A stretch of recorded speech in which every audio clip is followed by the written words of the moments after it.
0% APR financing for 5 years. For restrictions, see your retailer. This is a Nightline special edition. Coalition forces rumble northward to within 60 miles of the Iraqi capital. Warhawk, advance 01. With air power clearing the way. Now we're talking about a target that's about 30 miles north of here. Just north of the Karbala Gap. But in its wake, there have been some setbacks. The attack helicopter didn't get back, and so we have a two-man crew missing.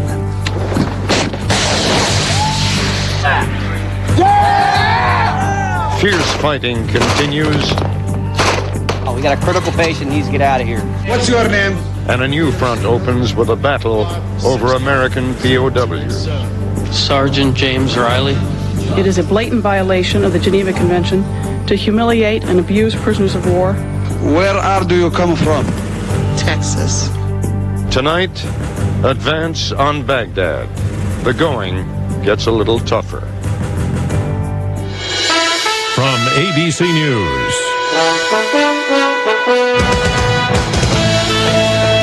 This is a Nightline special edition.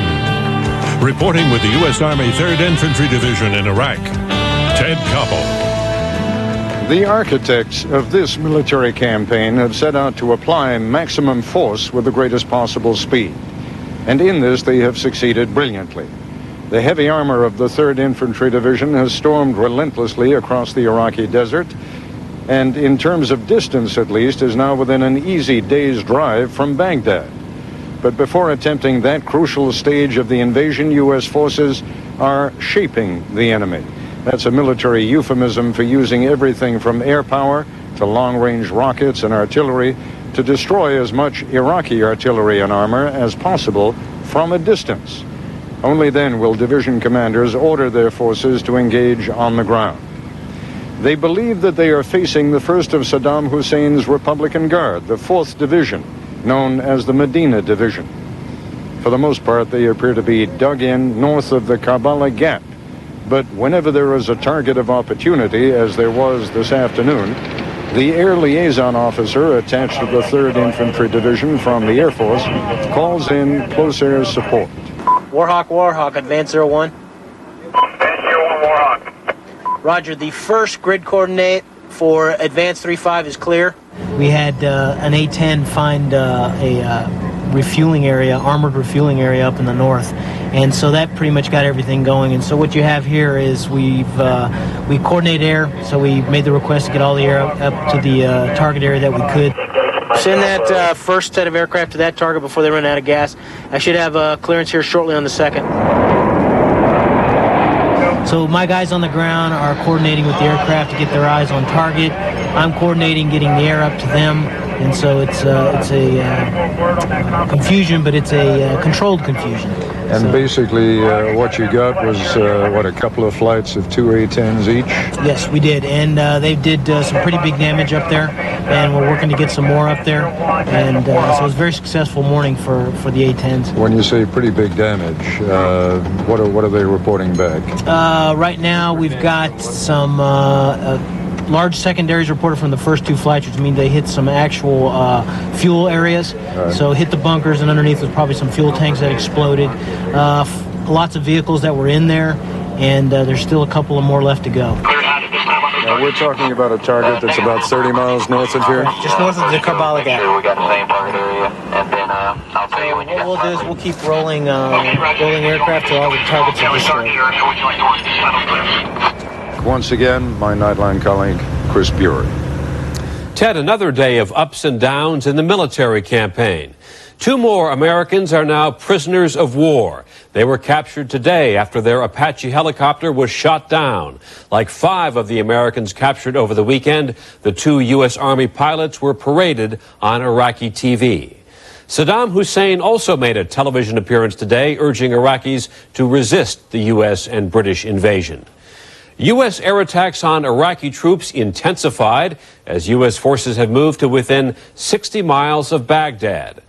But a huge sandstorm blowing into the region is likely to slow the progress towards Baghdad for a few days.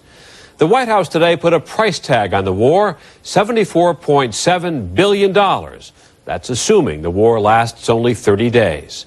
And British Prime Minister Tony Blair will meet with President Bush in Washington later this week to discuss the progress of the war. We turn now back to Ted Koppel in Iraq. Ted, until now, the third ID, as you've been reporting, has been moving at a very rapid clip. But these sandstorms that we've heard about tonight, how are they affecting the division? Well, they're slowing it down, Chris. As you can probably tell, there's a fairly good breeze going right now, but that's nothing as to what it was during the night. In point of fact, they are hoping that there's going to be about an 8 or 9 hour lull in the sandstorms. We seem to be at the beginning of that lull right now, which would mean that they could bring in close air support. That means, of course, the Longbow, the Apache Longbow helicopters, the A-10, the Warthogs, which are like flying tanks. They are very effective. But yesterday, out of 32 Apache helicopters that flew against the Iraqis, all 32 of them were hit by small arms fire. One was actually shot down, the others returned safely to base. The Apache that was shot down and its crew captured, what kind of impact did that have on the morale of the third ID? Well, I think in general morale is very good. Obviously, Chris, whenever you hear of casualties, and I told you yesterday about one man who was shot not very far from where I'm standing here by a sniper. Obviously, when an Apache goes down, the Apache is really one of the prizes in the American arsenal. That has an impact on people, but they're much too mission-oriented right now to spend a whole lot of time, mulling over that.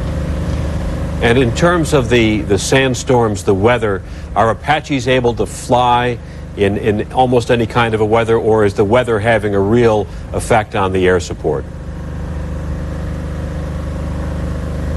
No, the Apaches could not fly in a sandstorm. I mean, theoretically, I suppose they could fly, but it's very, very difficult for them to carry out attack missions. The whole point of close air support is that the pilots, whether it be of a Warthog or of an Apache Longbow, the pilots have to be able to eyeball the targets. And if they can't do that, and in a bad sandstorm, believe me, you can't, they're not going to be effective. All right, Ted, we need to take a short break, and we're going to continue our conversation with Ted Koppel in Iraq in just a moment. Hi, I'm Bob. And I'm Charlie. We're neighbors. And our wives figured if we couldn't grow hair on our heads, we'd work on our lawns, and look what happened. This lawn is a work of art. I use Scott Premium Grass Seed. You put anything else on there, Bob, and you'd just be wasting your time. See how thick this is? There's no weeds in that grass right there. The inferior brands have weeds, but the seed that Scott has is the purest seed you can get. Healthy, lush, green. It comes up quick. You interrupted me. The lawn is only as good as the seed you start with. Bald is beautiful. That's right. Except in your yard. Good morning. Before we start, if everyone could move page 15 2 pages up in the deck. And if your page 5 is fuzzy, just pass it down. Unprofessional documents. Page 8. Lead to messy meetings. Just remove it. But at Staples, you'll get professional quality copying and printing. Our certified associates and 3-step quality process make sure your job is done right. And this goes up. Quality copying and printing. Staples. That was easy. War with Iraq. When it matters most, stay with ABC News. And tomorrow, for breaking new developments from deep inside Iraq's front lines, turn to Peter Jennings in World News Tonight. Captain D's, we serve broiled, baked, or battered fish, shrimp, clams, seafood, stuffed crab shells. About the only thing we don't serve is sushi. And you know, you're just gonna have to go somewhere else for that. At Captain D's, our guests get a ton of choices. And during Shrimp Celebration, you can choose our biggest shrimp deal ever. The new 24-piece shrimp dinner. Get a boatload of D's tastiest shrimp, the fixins you love, and new sweet chili sauce at an amazing price, just $3.99. So come on in, because at Captain D's, you're always welcome aboard. My kids think the floor is the clothes hamper. At any time, I can pick up 2 loads of laundry. Good thing I shop Food Lion. They've got detergent, paper towels, groceries, everything a family needs at the extra low prices you want. Why search some supercenter? Food Lion makes it easy to save time and money. I saved enough to get myself a new blouse. Dry clean only.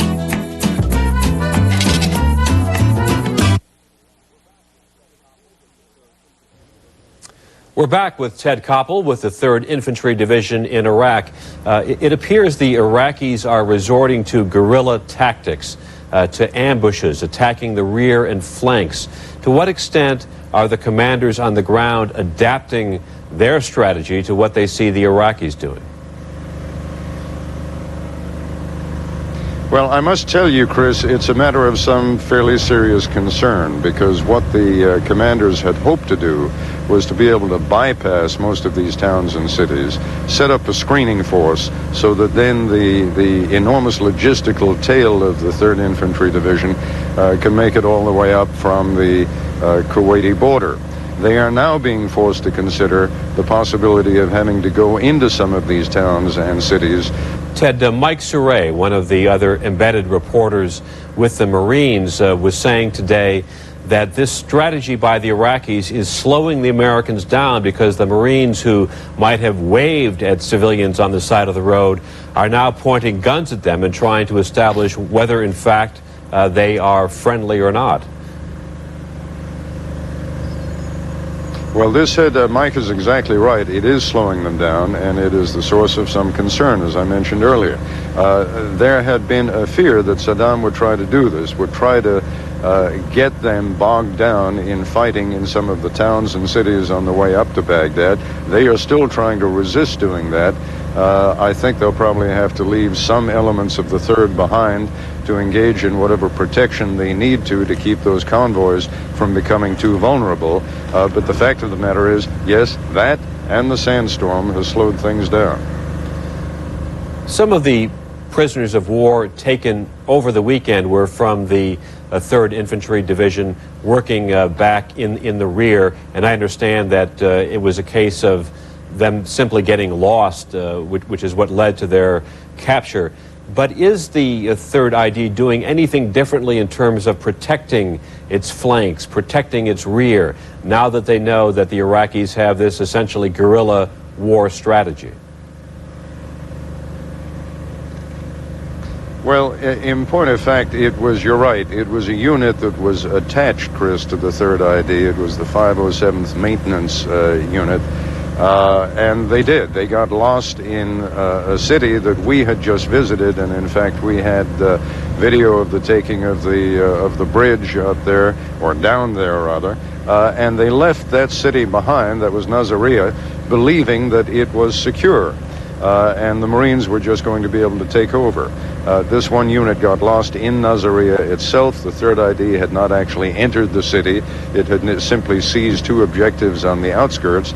And there, indeed, they got lost and they got captured, and several of them got killed, and the others got taken prisoner of war. I guess what I'm trying to get at, Ted, is whether or not the commanders there are adapting, are changing in the wake of these Iraqi tactics. Well, I guess, Chris, I did hear your question. I suppose I was avoiding it in a sense, because they are trying to avoid the cities. When they get into the cities, they are likely to face problems like this, and that's precisely one of the reasons why they're trying to stay out of the cities. Are they adapting their tactics? All you can do is tell people to be very careful when you go into the cities, and not to be as trusting as some of these units have been. For example, the other day when we showed you the video of the 2 men who had been killed, the 2 Iraqis who had been killed behind a dirt berm, just as we were leaving, a couple of civilian men came and said they were looking for their father. They were relatives, but they were prepared also to pick up the dead. Without even searching these men, the commander on scene gave permission. Now, these are exactly the kind of situations where they're likely to find, one of these times, that people who come posing as relatives to pick up the bodies are actually carrying weapons, and before they themselves are killed, they will kill a number of Americans. So I'm sure the word has gone out to be a little bit less trusting, to be very careful about not getting lost. But believe me, out here, when you get separated from the main unit, it is easy to get lost. Ted, you reported at the beginning of the broadcast that the 3rd Infantry Division was approaching the very first of the Republican Guard. I wonder if you'd set a scene for us. How far are you away from where you believe the Republican Guard may be, and how far is that away from Baghdad, and what do you expect over the next few days? Well, I don't want to be too precise in terms of location, or at least in terms of our location, Chris, for reasons you can understand. But the Medina Division, which is one of Saddam Hussein's Republican Guard divisions, is based just north of the Karbala Gap. And that is really only about 50 miles or so south of Baghdad itself. They are deployed there in defensive positions in bunkers. Yesterday, as you heard at the beginning of the program, the Air Force had a pretty successful time of it going after one of their refueling points, where they managed to get some of their mechanized vehicles and saw some secondary explosions from the fuel dumps that were there. But by and large, they are dug in revetments and in bunkers, and they were just about, you can hear some of the counterfire that is going. I say counterfire, we haven't been fired upon, but they are firing rockets up in the direction of the Karbala Gap. And that, as I say, is where the Medina Division is currently dug in. Is the division now gearing up for a major clash with the Medina Division of the Republican Guard? I think that's fair to say, Chris. That's exactly what they're doing. Their hope is that if they can really destroy the Medina Division, that will create what one senior officer described to me as a crack in the foundation. So far, they have only been fighting these technicals and a few regular Army units. While they have fought more tenaciously than I think the senior officers here expected, they don't represent much of a challenge to the 3rd Infantry Division. This fight with the Medina Division will be the first test of how well they do against some of Saddam's better equipped and better trained forces. All right, Ted, stay safe. Thank you very much. And when we come back, the controversial footage of those American POWs. I got it. Got what? It. The moral loophole. The moral loophole? I buy drugs. I might be supporting terror. Might is the moral loophole. So you might be helping drug dealers shoot little kids. And you might be helping drug cartels slaughter innocent families. And you might be helping terrorists do things so awful that we can't even conceive them yet. Frustrated by itching and flaking? Get the power of 3. Unlike most other medicated shampoos, Neutrogena T-Gel works on all 3 itchy, flaky scalp conditions. Be confident with the one that works on all 3. Number 1 dermatologist recommended, Neutrogena T-Gel.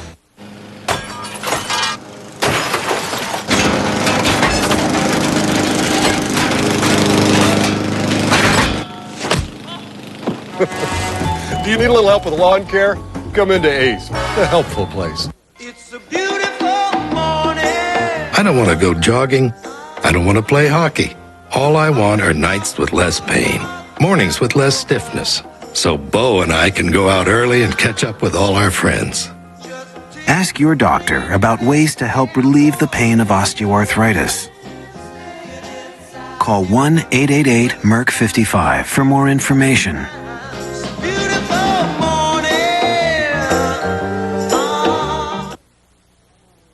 Mom's sleeping with a stranger. I called a lawyer today. His name's Dad. Uh-oh. Lost at Home premieres Tuesday, April 1st on ABC. Watch News 2 this morning. Get immediate weather updates and accurate forecasts from News 2 Storm Tracker. Possibly even some light snow developing. Live reports and breaking news across Middle Tennessee. With so many factors pointing to arson. And traffic updates to help get you there on time. The police arriving on the scene. Get what you need fast. On News 2 this morning with Neil Orn and Brett Lee. Healthy solutions for your busy life. The foods you choose can make a difference in your cholesterol levels. If high levels of cholesterol are found in your blood, you can be at risk for coronary artery disease. Here's a healthy solution. Choose foods low in fat and saturated fat and incorporate more whole grains, fruits, and vegetables in your diet. And you're on your way to a healthier day. Brought to you by Atkins Nutritionals and Kroger, your healthy solution source.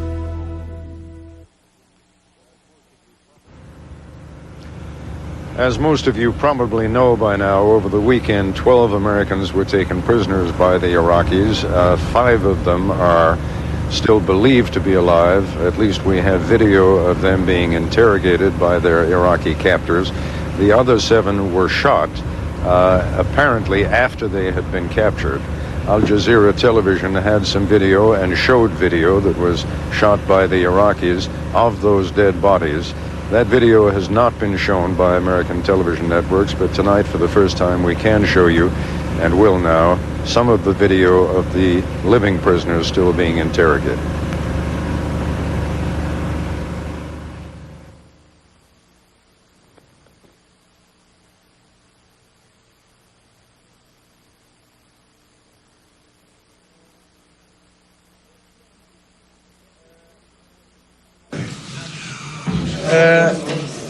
What's your name? Specialist Joseph Hudson, 585-650287.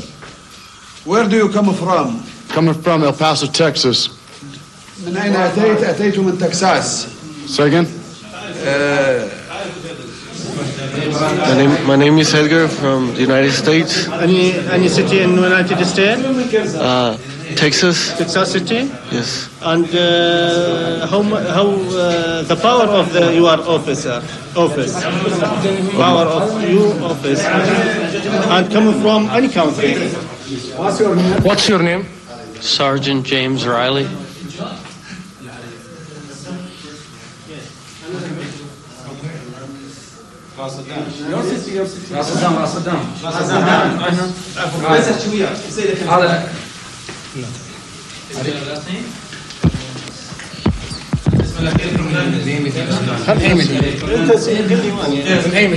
What's your name? Sergeant James Riley. From any country? From any country? United States? Yes, in the United States. City? New Jersey. New Jersey.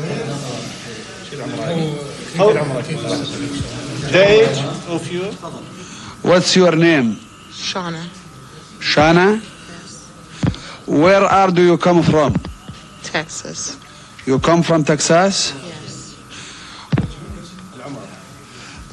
اسمها شانا وقادمة من مدينة تكساس. The release of these pictures has caused outrage back in the United States, not only among the families of those who were captured, but also from the Pentagon and any number of other people. Dave Marish has a report.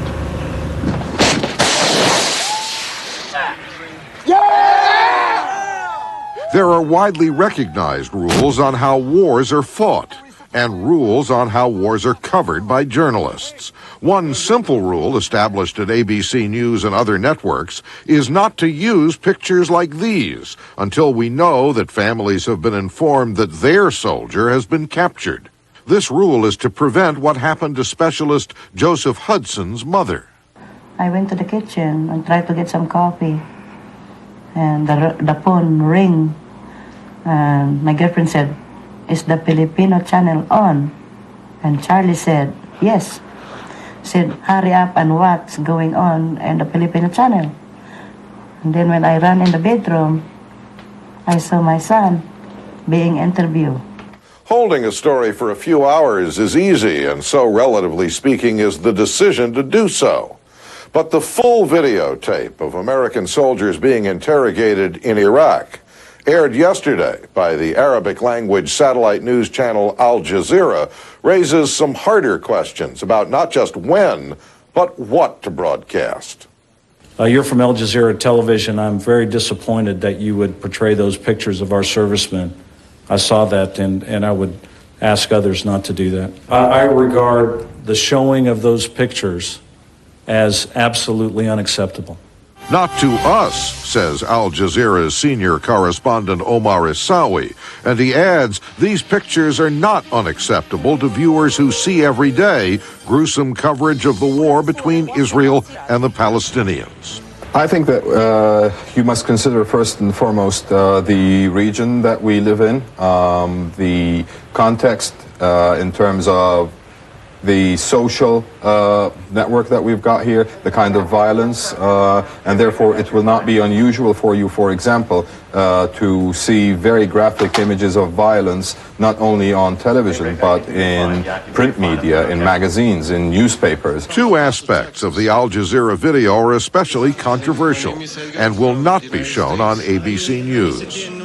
Pictures of dead soldiers in which their wounds are grotesquely obvious and their faces perhaps identifiable. And the real-time depiction of clearly frightened soldiers being asked questions that go well beyond the name, rank, and serial number approved by the Geneva Convention rulebook. Even Omar Isawi says he found this hard to watch.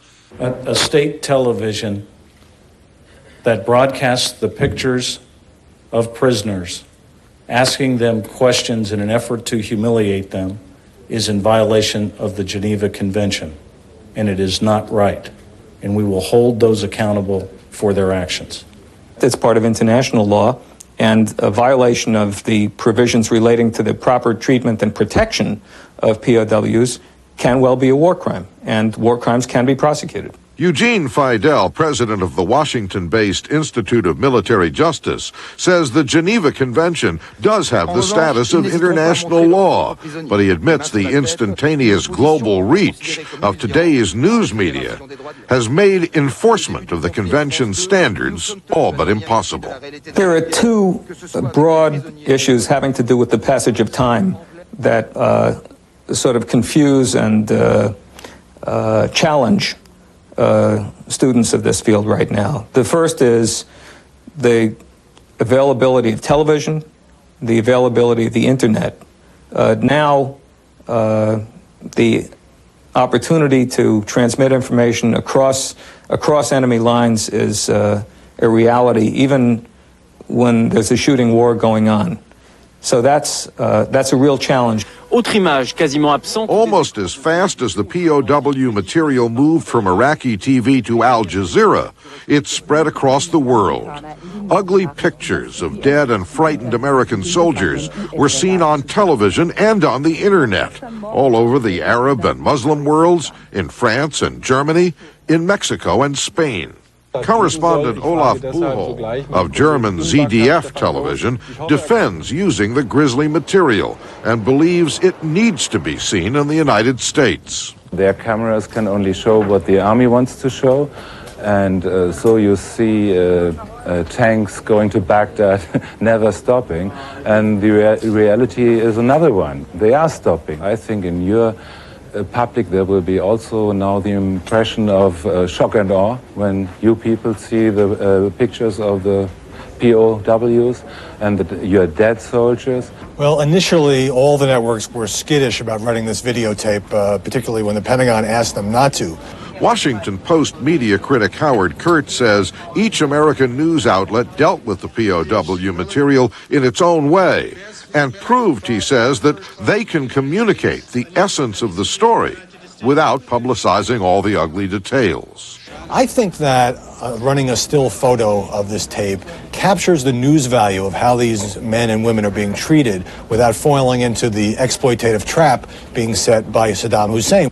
Fawaz Gergis, a Mideast expert from Sarah Lawrence College who is a consultant for ABC News, says it is easy to see why Saddam Hussein would want that whole videotape on television.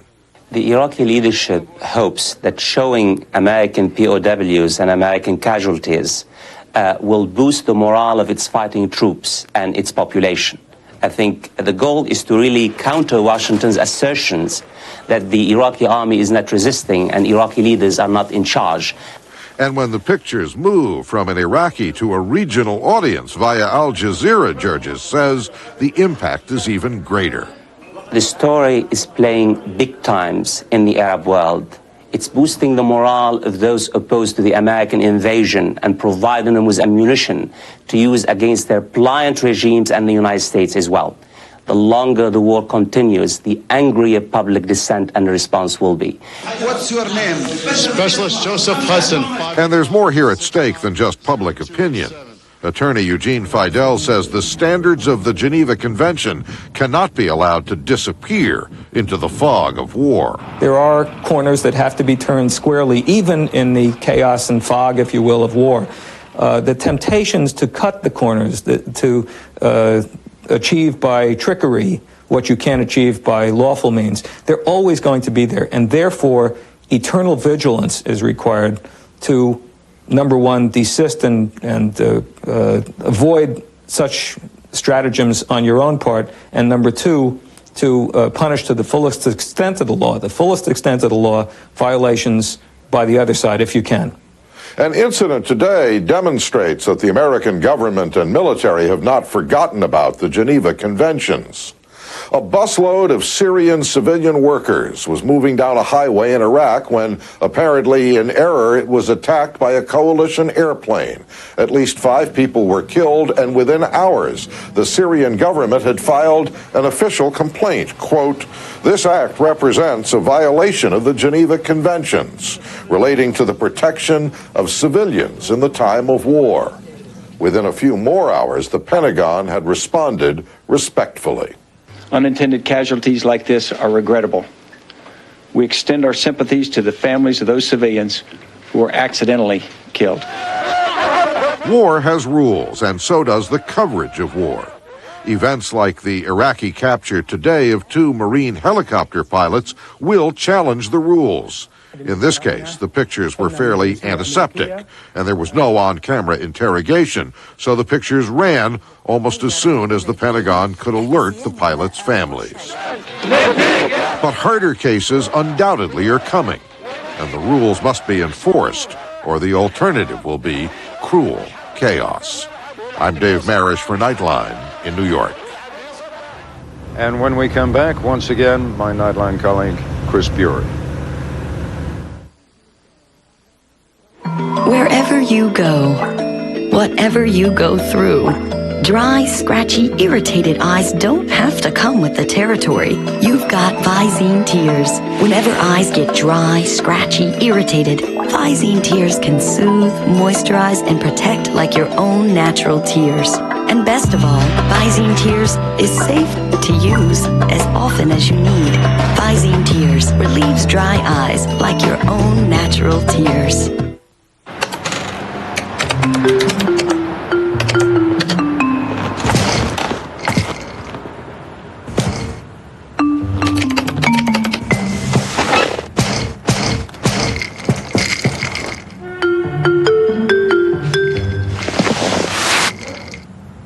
Pay bills online free with free checking from Bank of America. Higher standards. Police, freeze! You are screwing with the wrong cops. You're making a big mistake. I am trying to keep you from walking off a cliff. From everyone at the 15th, God bless. After 10 unforgettable years, it's still the best drama on television. I just came by to say thanks for backing me up. Blue returns with all new episodes. ABC Tuesday, April 8th, 10/9 Central. Viewer discretion advised.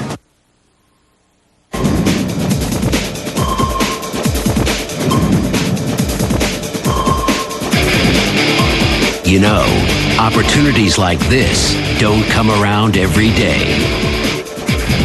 0.9% financing and up to $1,500 cash back at the Nissan It's Your Turn sales event. The thrill of driving a new Nissan.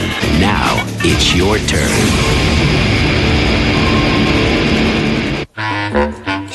Sometimes when you have a cold, you just can't breathe. Luckily, nothing opens air passages faster than Breathe Right nasal strips. Breathe better with Breathe Right, in sizes for kids and adults. At Captain D's, our guests get a ton of choices. And during Shrimp Celebration, you can choose our biggest shrimp deal ever. The new 24-piece shrimp dinner. Get a boatload of D's tastiest shrimp, the fixins you love, and new sweet chili sauce, just $3.99. Only at Captain D's. Freeze! You are screwing with the wrong cops. You're making a big mistake. I am trying to keep you from walking off the cliff. From everyone at the 15th, God bless. After 10 unforgettable years, it's still the best drama on television. I just came by to say thanks for backing me up. Blue returns with all new episodes. ABC Tuesday, April 8th, 10/9 Central. Viewer discretion advised.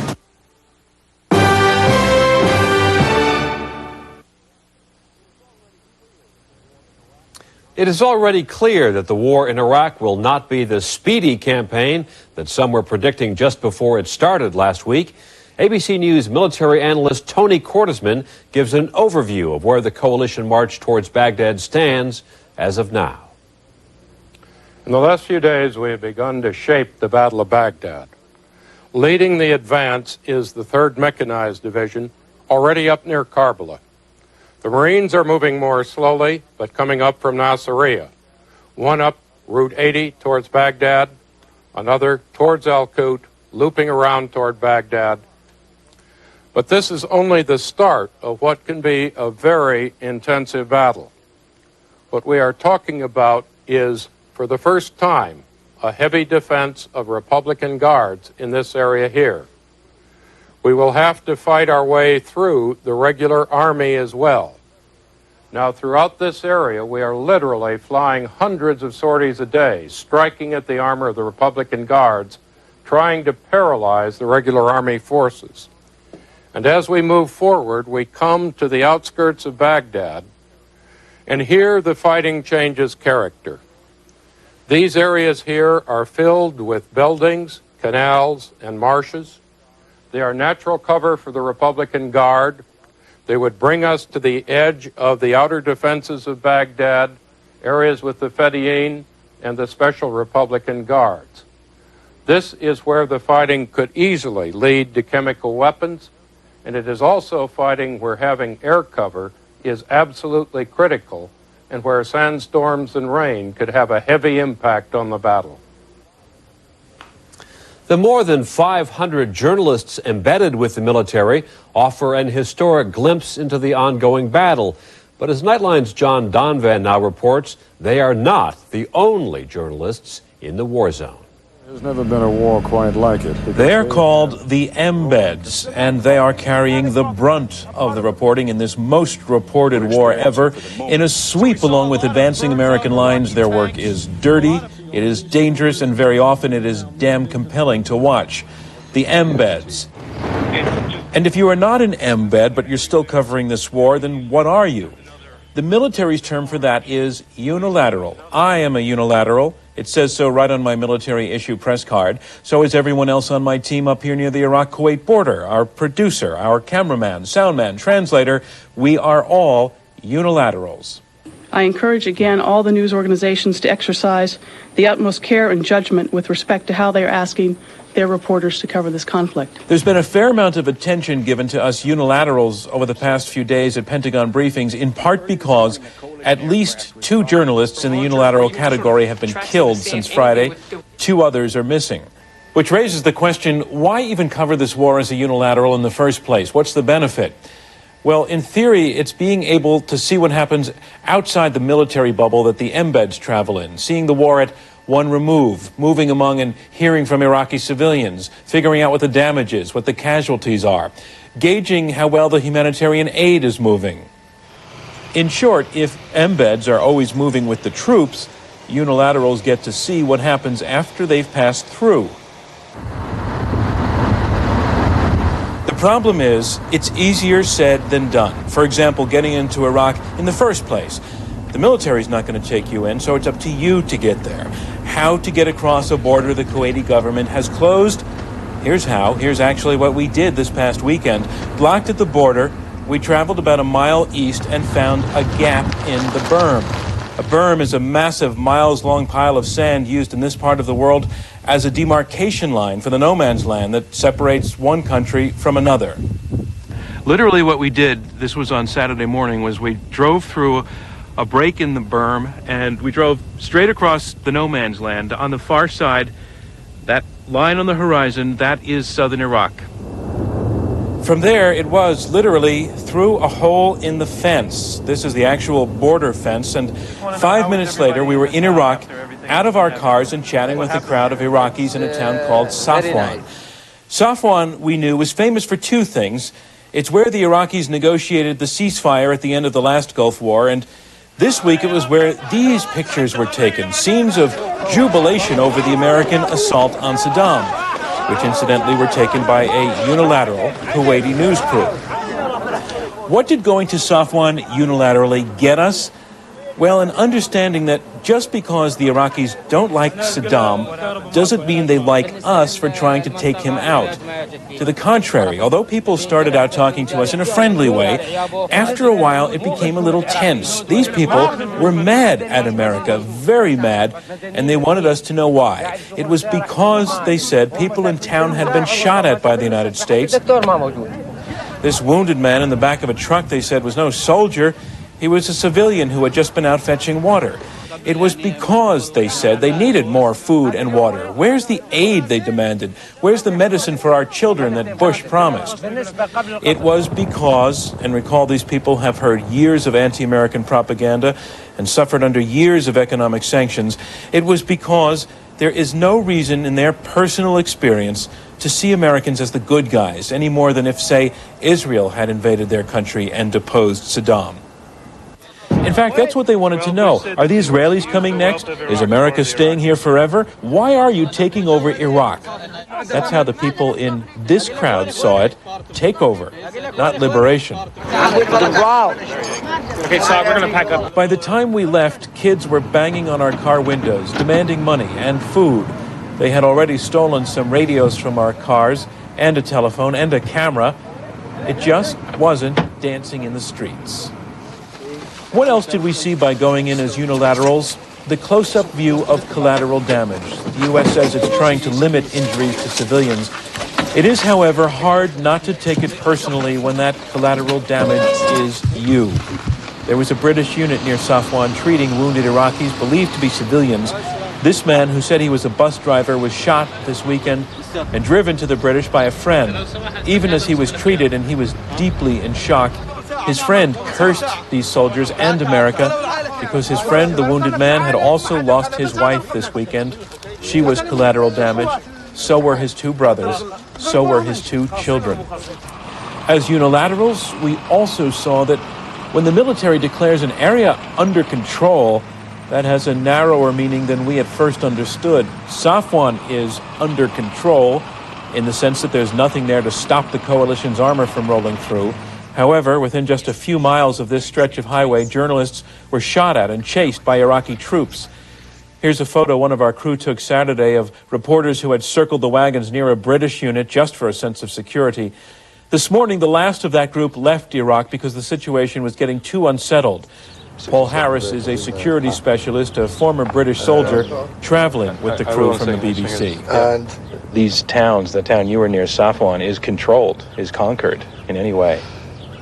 In a military sense, yes, of course, because they've been through and they've taken out anything that might be of danger to, their operation. There's no law and order for a start. No law and order? None at all. There's no police left. Yeah. So in civilian terms, then it isn't safe. To us, one of the most telling pictures of what it's like in there was captured by the BBC as they departed today. This young man with the Iraqi flag, and he's no soldier, wouldn't dare show those colors and the sentiment behind it to a convoy of U.S. military. It was a unilateral that got this shot. Nightline's John Donvan on the Kuwait border. When we come back, the impact of war here at home. See down there.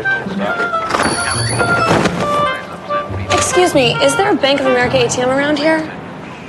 Oh yeah, there's a bunch of them. Just around the corner at Field and Griffin. There's another one at the theater. Down there by the post office. Down 2 blocks. 9th and Main.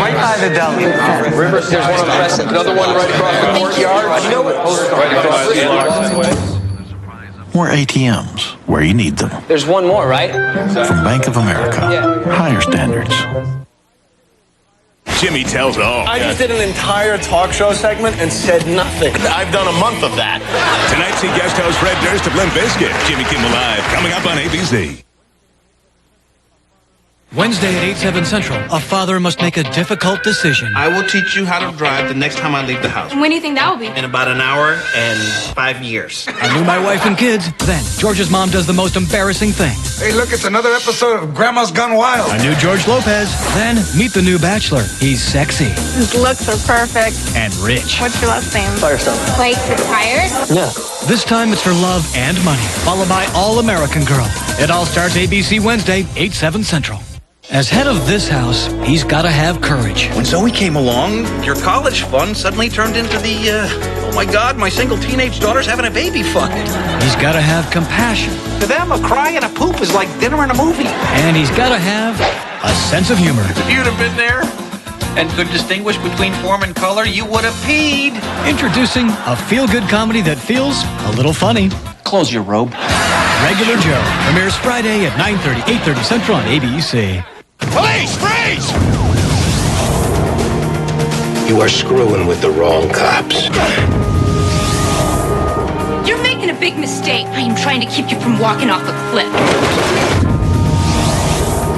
From everyone at the 15th, God bless. After 10 unforgettable years, it's still the best drama on television. I just came by to say thanks for backing me up. Blue returns with all new episodes. ABC Tuesday, April 8th, 10/9 Central. Viewer discretion advised. Only a week into the war, its broad impact is already being felt in multiple ways. Here's Nightline's Michelle Martin. When the stock market closed last Friday, the leading stock market index, the Dow Jones Industrial Average, was in its longest winning streak in 2 decades, up 1,000 points, 13% in 8 days.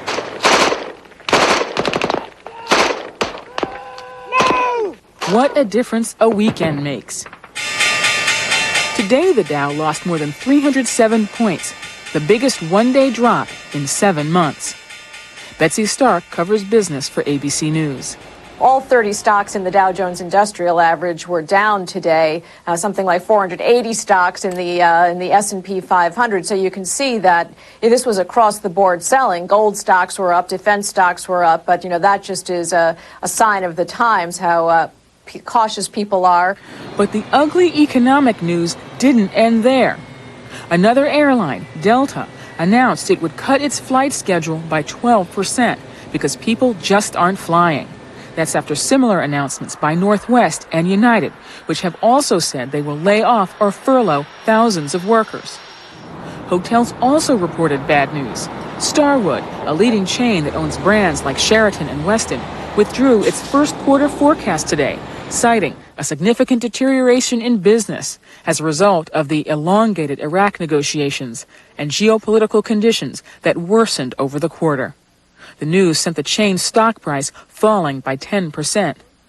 And oil prices rose dramatically today after recent declines, partly because of the war in Iraq and partly because of civil unrest in oil-producing Niger.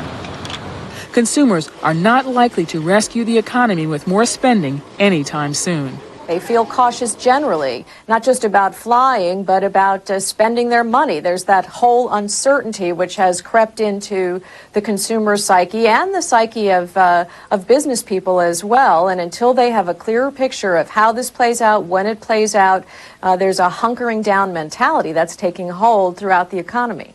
But the White House is singing a different tune. The economy is indeed growing, and different pockets have different growth rates. Clearly, the economy has emerged from the recession it was in, but it's an issue that the president is still focused on, concerned about, because we want to make sure that people can work. To reinforce the message that he is focused on the economy, the White House allowed still photographers to take these pictures of the president meeting with his economic advisors. The only such photos released today, although the president had a full schedule, including a session with congressional leaders to discuss the cost of the war. After that meeting, the White House released their much-anticipated price tag for the war and its aftermath. almost $75 billion to fund the war and homeland security costs through the end of the fiscal year. Good evening, everyone. It has been a difficult day in the war with Iraq for Iraqis and Americans, too. The impact of the weekend's events took hold in the American psyche fast. An ABC News Washington Post poll released this morning said 54% now expect a significant number of U.S. military casualties, up sharply by 17 points since the conflict began last week. Director of polling for ABC News, Gary Langer. I would not characterize what we're seeing here as an increase in pessimism about the war overall. It's more of a reality check, a return to normal expectations. A substantial number of Americans expected high casualties before the war began. The night the war started, there was a surge of optimism, if you will. Some hopefulness crept in about the notion that it could be a low-casualty war. That disappeared over the weekend. Despite large anti-war rallies last week, including a gathering of more than 125,000 in New York on Saturday, Langer says that overall support for the war effort remains strong. 72% of Americans continue to support this war. The president's approval rating for handling the war and his overall approval are also quite high. No change in bottom line support, despite the expectation of higher casualties we're now seeing. The president's challenge, of course, to be confident about the challenges ahead without seeming insensitive about the anxiety produced by frightening news of the war and negative trends in the economy. And as the president said this weekend, this is just the beginning. This is Michelle Martin for Nightline in Washington. When we come back, anti-war celebrities feel the heat of backlash. The Strauss potting shed, where good hands go to get dirty. Check this out. When these marigolds were potted, they were the same size. Did this one get more sun? More water? No. The difference? This. Miracle-Gro potting mix. Premium organic materials, plus just the right amount of Miracle-Gro plant food mixed in. Miracle-Gro potting mix is so much richer than ordinary potting soil. Plants grow twice as big.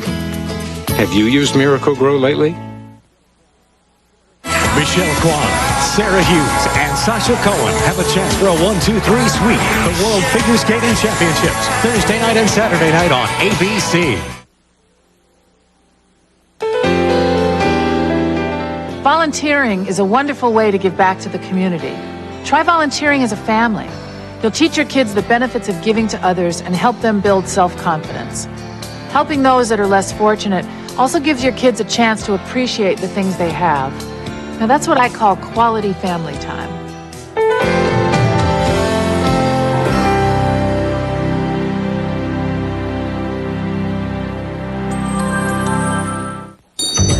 I want my money back. This parrot doesn't talk. Yes, he does. Plato, how can this man get a passport? 1-800-FED-INFO. The bird's a brain. How can this man find out about Social Security benefits? 1-800-FED-INFO. Plato here knows the number for the Federal Consumer Information Center, where you'll find all you need to know about government benefits and services. Really? Well, a 1-800-FED-INFO, yeah. I'll keep him. He talked me into it. He talked me into it. It's no secret that many, if not most, of the Hollywood celebrities lean liberal in their politics. Even Steve Martin poked fun at them at the Academy Awards last night. But for some, the latest mix of anti-war politics and celebrity is no joke. Here's ABC's Jackie Judd. When Michael Moore, an outspoken liberal, won an Oscar last night, he threw what one impatient media critic described as a tantrum. We live in a time where we have a man sending us to war for fictitious reasons. Moore left the stage to a chorus of boos, which continued today. They should uphold his mic. Between talk shows and websites, opposition to entertainers speaking out against the war is organized and effective. The Dixie Chicks, seen here at the Grammy Awards, have gone from hot to hated among some fans. Ever since Natalie Maines told a London audience we're ashamed the president is from Texas. Is it time to ease up on these Dixie Chicks? Give me a call. Under pressure from listeners, dozens of radio stations stopped playing their music. It's no different than owning a corner grocery store, and if you have something that is offensive to 15,000 of your shoppers and they demand it off your shelves or they're going somewhere else, you have to pull it off the shelf a little while. The New York Post recently ran a column that to some readers seemed awfully close to being a blacklist, reminiscent of the 50s when careers could end if entertainers were linked to communism. It identified appeasement-loving celebs along with their movies, TV shows, and CDs that could be boycotted. If they want to come out and say something publicly, they should know that the public has a right to disagree with them, and that right goes to also not buying their products. Actor Sean Penn, one of those on the hit list, earlier claimed he had lost a movie role because of his anti-war position. Historian Stephen Ross says the chill hitting some outspoken entertainers does remind him of the 50s.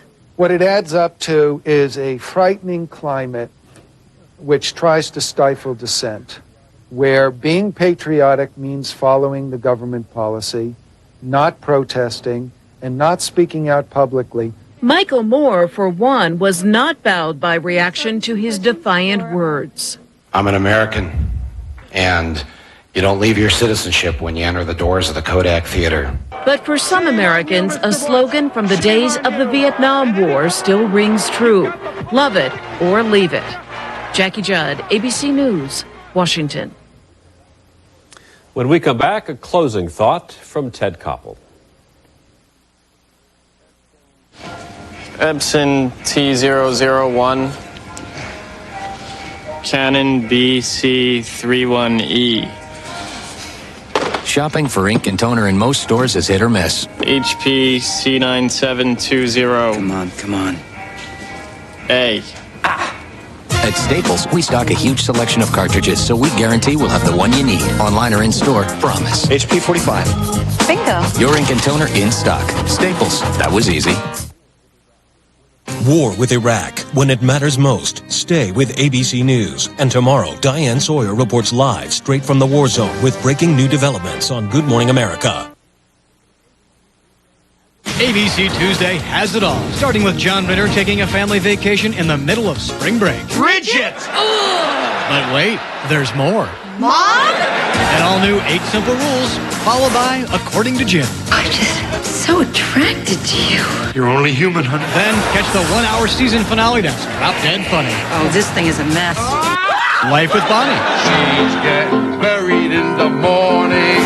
It all starts at 8/7 Central, ABC Tuesday. Why am I not allowed to love my work? You are. You're just not allowed to love it more than us. I gotta stay home. Those people don't like you, Michael. Why don't you leave them alone? Daddy's playing with me. Yeah, sweetie, he really thinks he is. For anyone who's ever lost touch with their family, I gotta say something here. I don't know anything. ABC presents Lost at Home. Premieres Tuesday, April 1st on ABC. The U.S. military is approaching a new and tougher phase of its mission, and so are the journalists traveling with them. We are all discovering at more or less the same time what we should have known before we started. The United States does have absolute air supremacy. Its heavy armor and artillery can shoot further and carry more firepower than any Iraqi equivalent, but that is no insurance against American casualties. This is not Panama or Haiti. This is not Bosnia or Kosovo. This is not Somalia, where after sustaining heavy casualties in one action on the ground, an American president could simply decide to pull out. This is not even Desert Storm. The Iraqis didn't put up much of a fight then, but there they were fighting over Kuwait. They could always run and go home, which is exactly what they did. This time, they are home, and they have already shown that they are more inclined to stand and fight than U.S. commanders expected. And the U.S. military has only just begun to engage the first of the enemy's strongest and most capable divisions. There is no reason to believe that ultimately, perhaps even in the next week or two, U.S. forces will not prevail. But success will come at a significant cost. Forget the easy victories of the last 20 years. This war is more like the ones we knew before. The president has determined that U.S. security and national interests are at stake. Such determinations always carry with them a high cost in blood and treasure. Watching that unfold on your television screen, sometimes watching it live as it's happening, will not be easy for you. Telling you if and when things are going badly for U.S. troops, enabling you to bear witness to the high cost of war, is the hard part of our job. In a famous couple of lines from the movie A Few Good Men, Jack Nicholson, playing a Marine colonel, snarls, "You want the truth? You can't handle the truth." Well, this is no movie. We'll do our very best to give you the truth in the hope and the belief that you can handle it. That's our report for tonight. I'm Ted Koppel with the 3rd Infantry Division somewhere in Iraq. For all of us here at ABC News, good night. War with Iraq. Stay with Peter Jennings and the people of ABC News for breaking developments and vital new information. Reporting live from across Iraq with U.S. troops advancing toward Baghdad. ABC News. No hype, no spin, no fear. What you need to know. War with Iraq. When it matters most, turn to ABC News. See the Dead Sea Scroll fragments in Murfreesboro. We now join our regularly scheduled program already in progress. Monk, rated PG-13, starts April 16th at theaters